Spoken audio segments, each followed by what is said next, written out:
Hello guys, welcome to Jeff's Garage Adventures, where I do lots of tool reviews, some car tech tips, and repairs. Haven't done any repairs lately, but I had a request for this, so this is a repair. And I got a couple guys, subscribers that are, they have Polaris Rangers, and they want to ask me how hard is it to pull out a CV half shaft, because CV half shafts go a lot in these.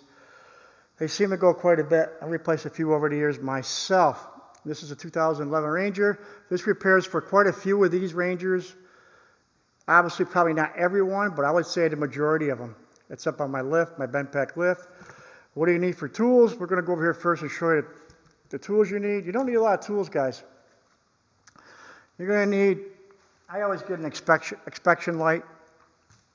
I got a little teeny pry bar. My channel lock. You're going to need two wrenches, 15 millimeter, 13 millimeter, probably six point box if you can. My argon brake caliper holder, my Harbor Freight little hammer,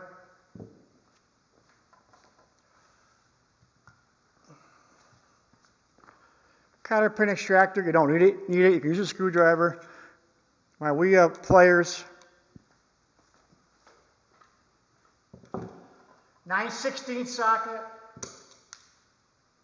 17 millimeter, 15 millimeter, 13 millimeter, 1 1/16, rubber hammer, electric ratchet. You don't need an electric ratchet. You can use a hand ratchet or an impact. Now you don't need an impact and the electric ratchet. If you don't have one, all you got to do is make sure you take a tire off on the ground as well as the castle nut. Let's bring it over here. I'm going to try to give you, if you can see this. This is live, guys. I don't edit, so bear with me and we'll see how long this takes. All right. Got to pull that bad boy tire off first. He's using a Milwaukee. We're pulling a half shaft out. This is if you got a bad half shaft.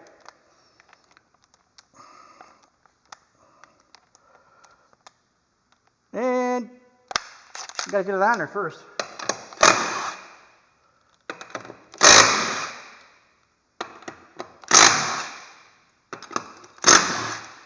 Again, if you're doing this, if you don't have an impact,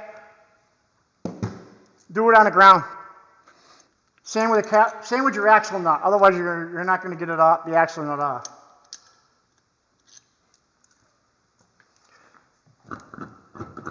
Pull your tire off. Again, I don't edit, so this is live. You don't need to take that shock off, but we're going to do it so you can see in there better. It just makes it a little bit better. So we're going to pull that shock off.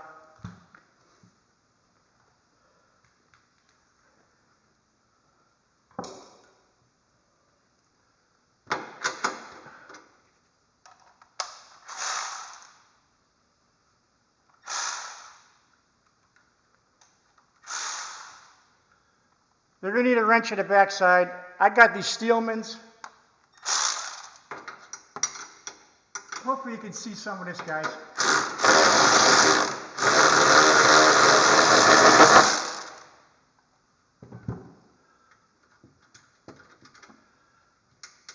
Again, you don't have to remove the shock. It's just making it easier for you to see and a little bit easier to pull out that half shaft.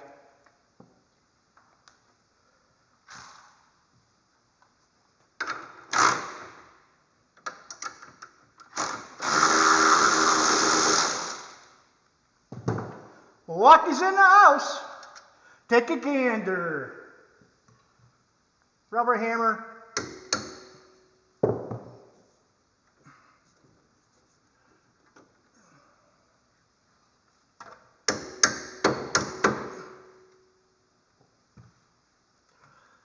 If you pick up a little bit on the A-arm, you better get it off a lot easier. Again, you don't got to pull these out, but it's going to make it easier for you to see and easier to pull out the half shaft.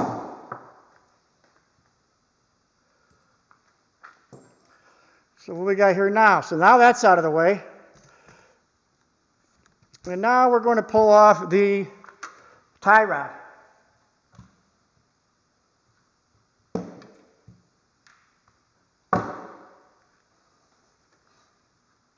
to pull the cotter pin first. Never reuse your cotter pin, guys. That's another thing. This is real time. I don't edit. So this is good. You guys are going to see how long it takes. On a scale of 1 to 10, I'd call this probably a 3 or 4 for skill level. It's not that, it doesn't require a lot of tools or a lot of skill. I think the average guy could do this very, very well. Very easy. Unless you're totally, if you're a total rookie, no. You'll screw something up.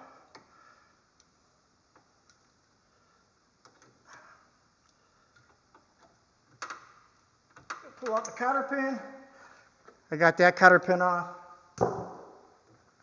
Now you can remove it. It's not 17, Jeff.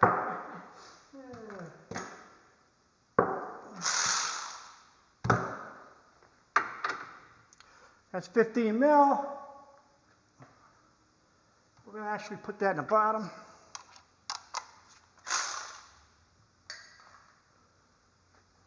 Put the wrench on top, 15. Otherwise, it's going to spin around on you guys. Hopefully, you guys can see that.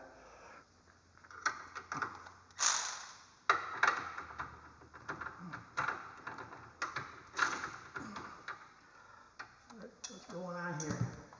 This is pretty much live. It's not the right size. It's pretty much live, guys. There's no... I don't edit. And this is the real world. That's how I look at it. Some guys like it.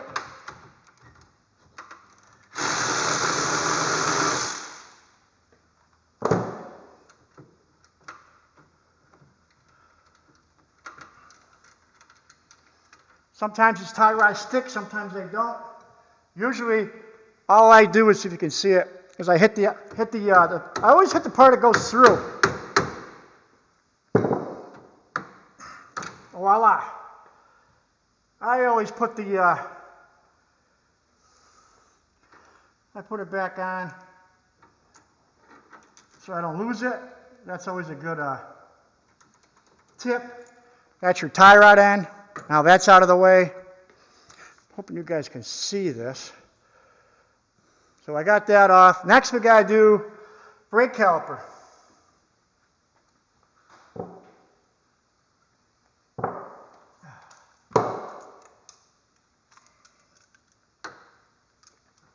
Got to get the right size here.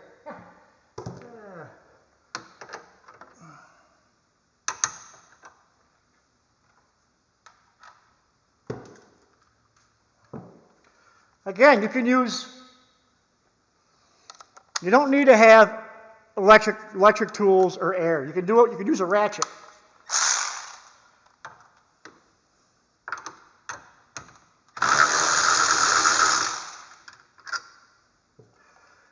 That's one bolt. That's the other bolt. Now you can move your caliper. I don't know if you guys can see that. These aren't that heavy, so it's not like you're hanging a car caliper where you really got to use a hanger. So I can leave that hang for a little bit because those only weigh about 4 pounds. Now we got to remove the axle nut. I got my channel lock. Woo! You want to move that dust boot?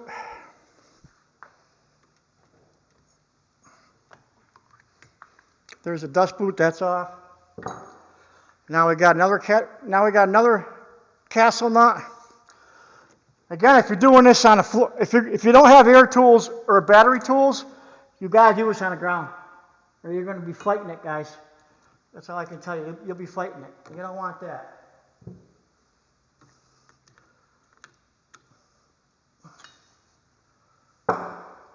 Using my Wii pliers.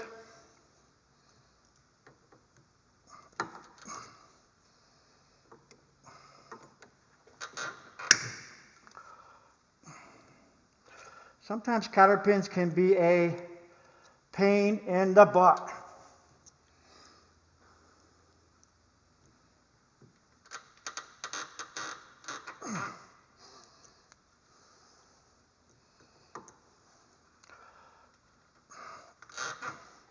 Straighten that back out, Jeff, so you can get this out.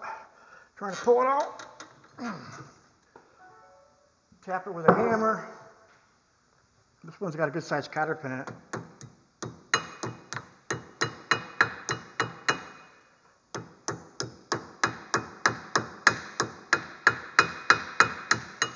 My little Harbor Freight hammer. Oh my God, Jeff. I cracked myself up. That one's in there. This one's giving me a hard time. Let's try to cotter pin extract there.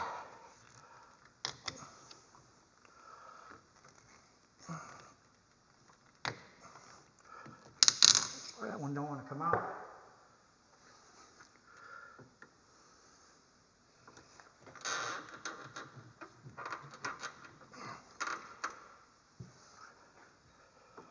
This one doesn't want to come out. Oh, yeah. That one's in there. Sometimes you just got to you got to be creative.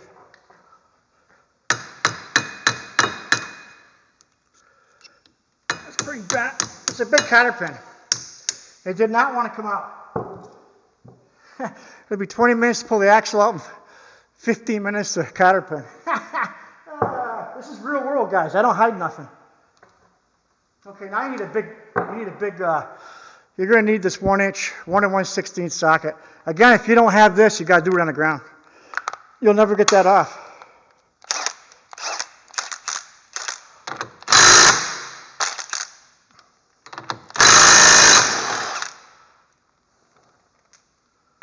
Here's a castle nut. And 2 washers. Make sure you put those back on, guys.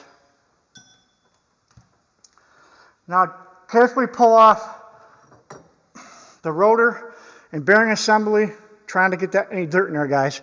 When you put this back together, put a fresh coat of grease in there, too. Now we got to do, where are we at here? Ooh, 12 minutes. We got to pull off the hub assembly.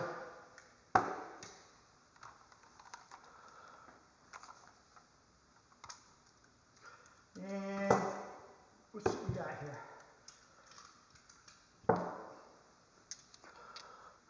13 mil.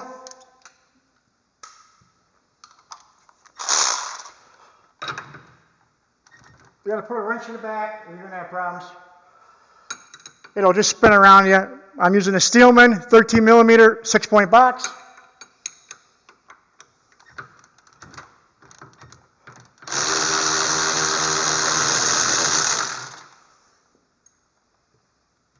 Don't take it all the way out yet until you get the other one loose.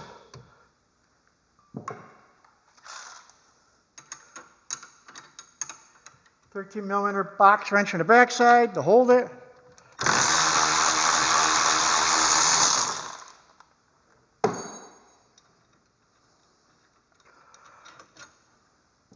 I got both of those out now. Sometimes you got to tap these with a hammer.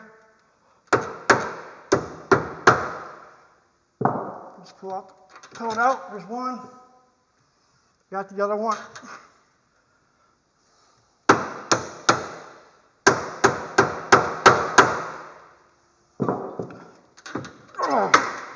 Got that one off.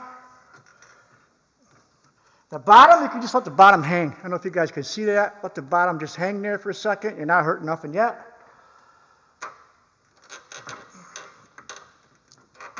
Pull back on the half shaft.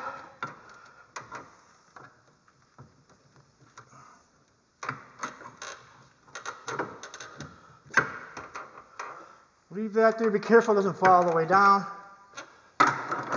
Now you can put this up in here. I'm going to try to hang it with a caliper bracket. So now you got to separate it, the lower and upper control arm. And the half shaft there is just dangling, pretty much. Let's see if I can get this up here. Let's see if it fits in here anywhere.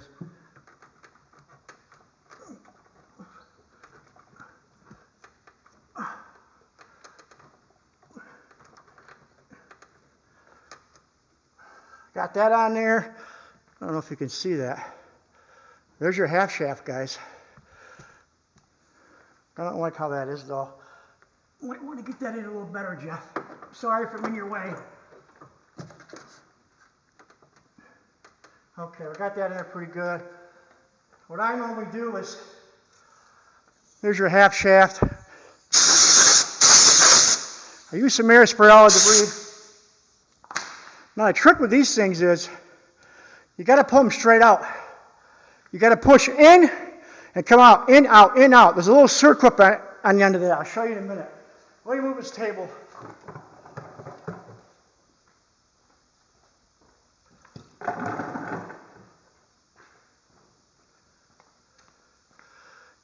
Okay, guys, let's try this.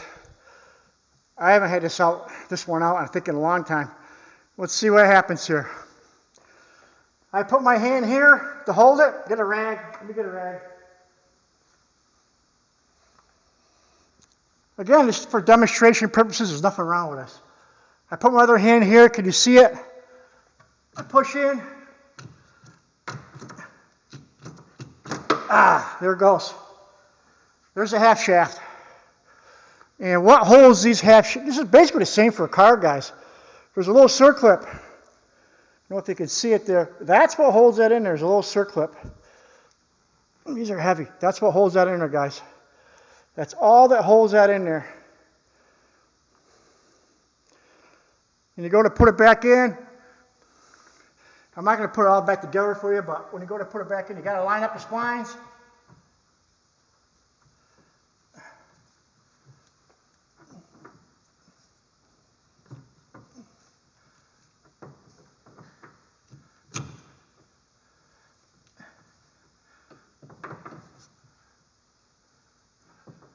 This could be tricky as well. I can't see too good.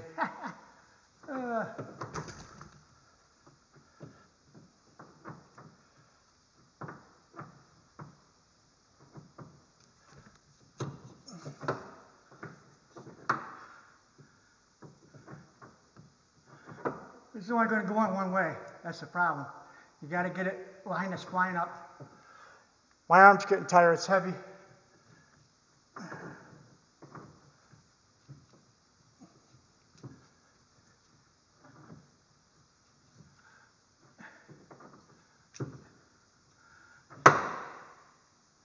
This is live, guys. No, there's no staging here. So this is real world. You'll know when you find it, because it'll slide in and you got to push it in.